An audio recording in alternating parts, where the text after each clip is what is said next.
It was a beautiful day when Jack and Emily moved into their new apartment.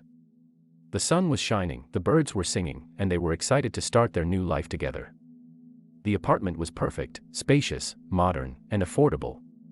It seemed too good to be true, but they didn't question it. They were just happy to have found such a great place. Their neighbors seemed friendly enough. There was an old lady who lived across the hall, who always greeted them with a smile and a wave. And then there was the guy next door, a quiet, unassuming man who kept to himself. They didn't think much of him at first, but over time they started to notice some odd behavior. For one thing, he never left his apartment. Jack and Emily would hear strange noises coming from next door, thumps, crashes, muffled screams, but they never saw him come or go. They tried knocking on his door a few times, but he never answered.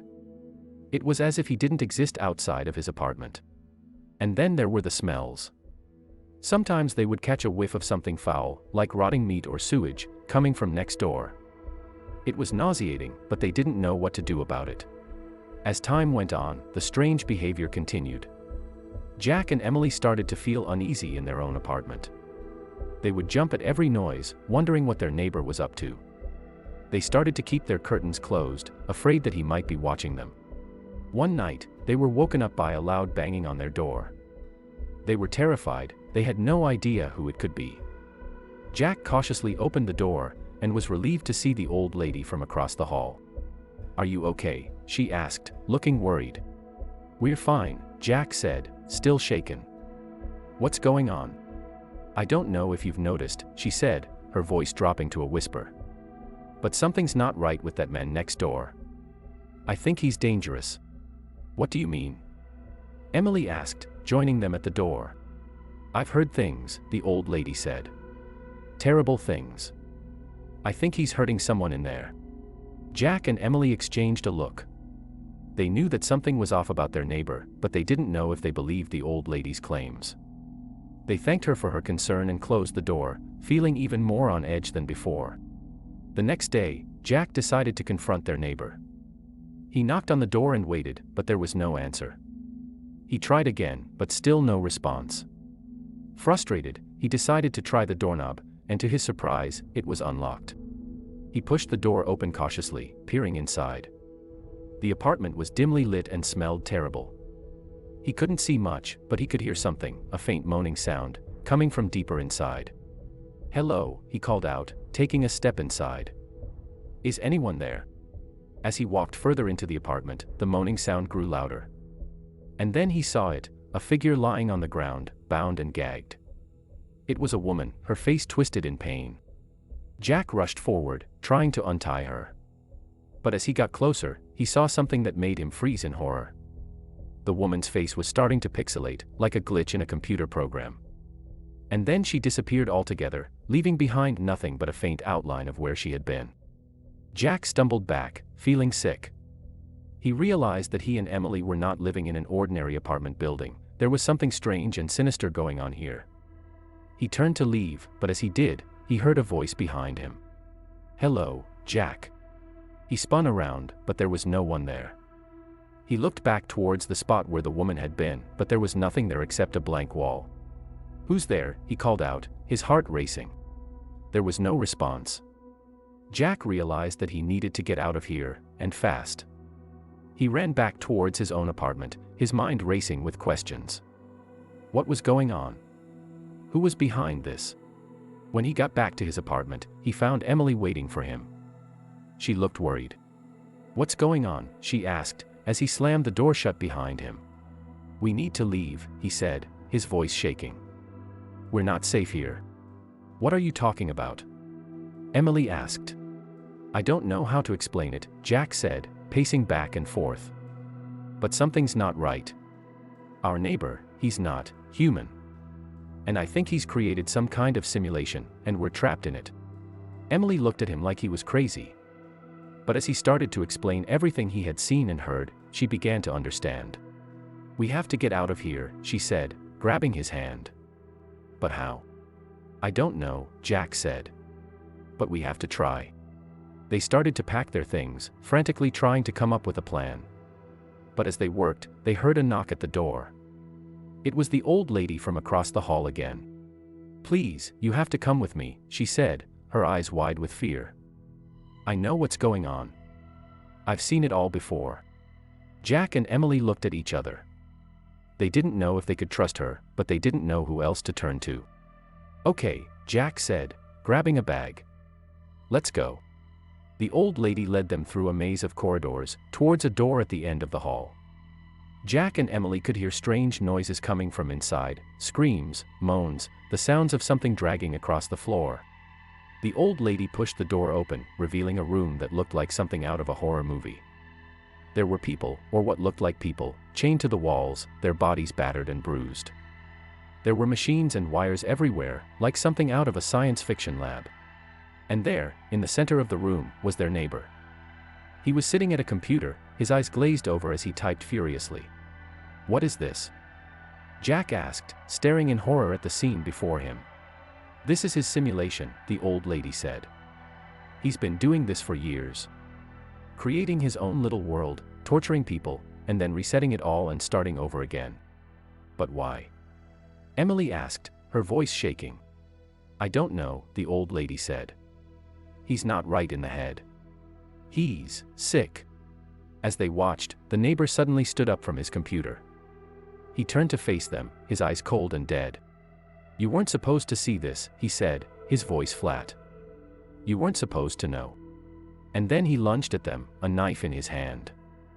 They ran, screaming, trying to get out of the room. But he was too fast, too strong. He caught up to them, slashing wildly. Jack felt a searing pain in his side as the knife sank into his flesh. He stumbled, falling to the ground, his vision starting to fade. He looked up to see Emily fighting off the neighbor with a piece of metal she had grabbed from one of the machines. Run, Jack, she shouted, as she swung the makeshift weapon at their attacker.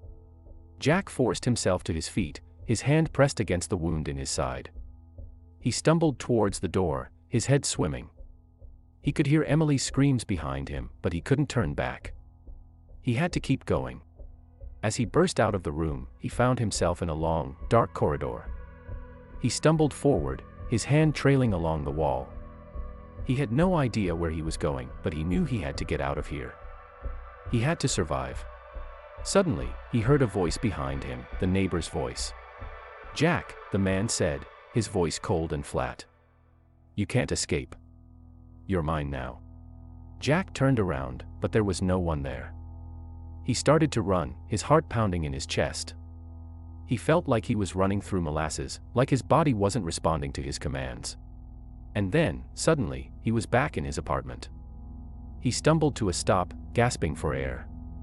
Emily was there, looking at him with concern. Jack, what's going on? She asked. He looked around, dazed. Everything looked normal, their furniture, their pictures on the wall, their TV. But he knew that something was off. I don't know, he said, his voice hoarse. I don't know what's real anymore. He collapsed onto the couch, his mind racing. Had it all been a hallucination? A nightmare? Or was it real? Was he still trapped in some kind of simulation? He looked at Emily, and he realized something: he couldn't trust anyone anymore. He couldn't trust his own perceptions, his own senses. He was lost in a world of uncertainty and fear. And then he heard a knock at the door. He tensed up, his heart racing. Who could it be? Was it the neighbor, come to finish what he had started? He slowly made his way to the door, his hand trembling. He peered through the peephole, and he saw the old lady from across the hall. He opened the door cautiously, his heart still pounding. The old lady smiled at him. I'm sorry about all of this, she said. I should have warned you earlier. But I didn't know how to reach you. What do you mean? Jack asked, his voice shaking. I'm not really your neighbor, the old lady said. I'm someone else. Someone who's been watching this whole thing. And I think I know how to help you. Jack looked at her skeptically.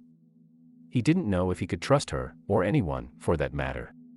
What do you want? He asked. I want to help you get out of here, the old lady said. I've been studying this simulation, and I think I've found a way to break free. But I need your help.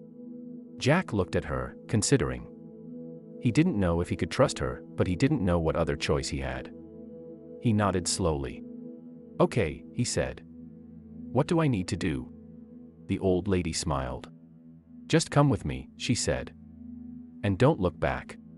Jack followed her out of the apartment, his mind racing. He didn't know what was going to happen next, but he knew that he had to keep going. He couldn't give up, no matter how hopeless it all seemed. The old lady led Jack down the hallway, towards the elevator. As they waited for it to arrive, Jack couldn't shake the feeling that they were being watched. He kept looking over his shoulder, but he didn't see anyone. Finally, the elevator doors opened, and they stepped inside. The old lady pressed the button for the ground floor, and they descended slowly. As they rode down, Jack felt a sense of relief. He didn't know what was going to happen next, but he knew that he was one step closer to escaping this nightmare. When the elevator doors opened, Jack saw that they were in a dimly lit basement.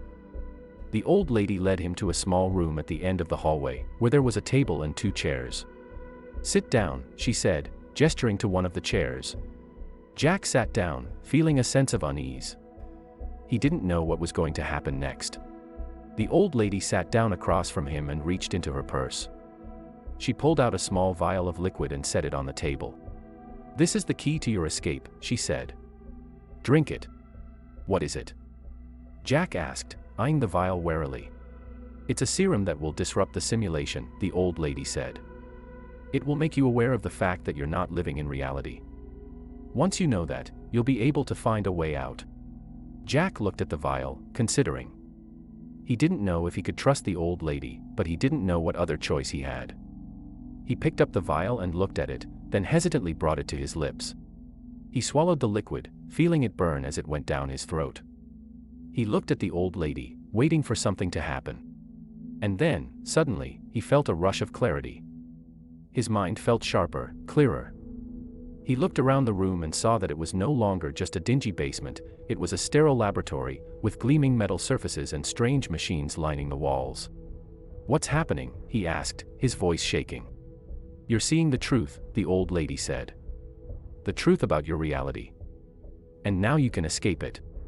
Jack stood up, feeling a sense of urgency. He didn't know how much time he had before the simulation reasserted itself. "How do I get out?" he asked. "Follow me," the old lady said. She led him out of the room and down a long hallway, past rows of doors.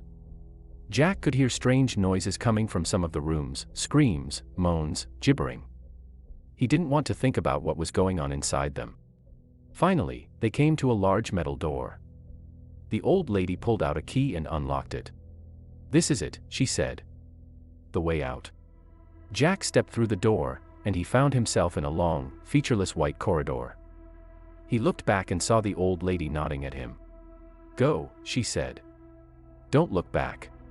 Jack started to run down the corridor, his heart pounding. He could feel the simulation trying to reassert itself, trying to drag him back into its grasp. But he fought it, pushing forward. Finally, he burst through a door at the end of the corridor, and he found himself in somewhere else. He was standing on a grassy hillside, with a clear blue sky above him.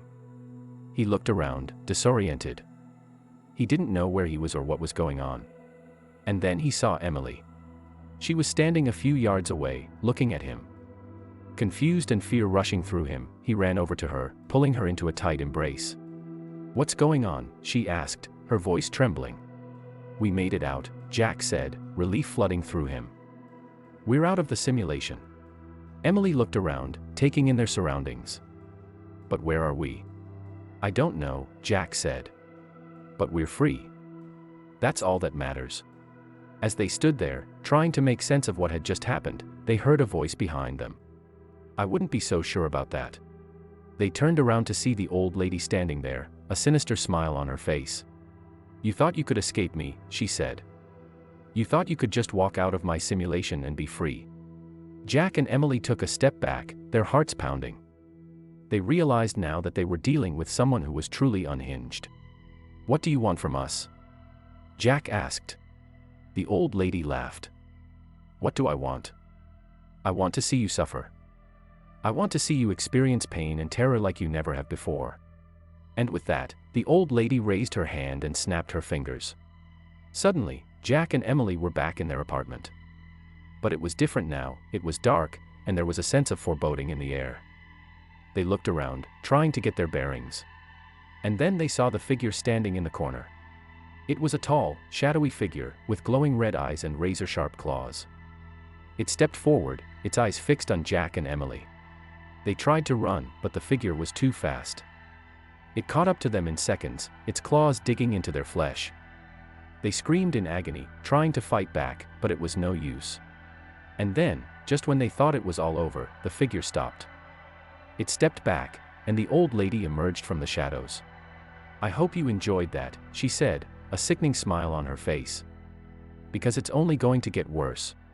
And with that, she snapped her fingers again, and Jack and Emily were transported to another world of torment and horror. They knew now that they were trapped in the old lady's twisted game, and there was no way out. They were just pawns in her sick and twisted plan.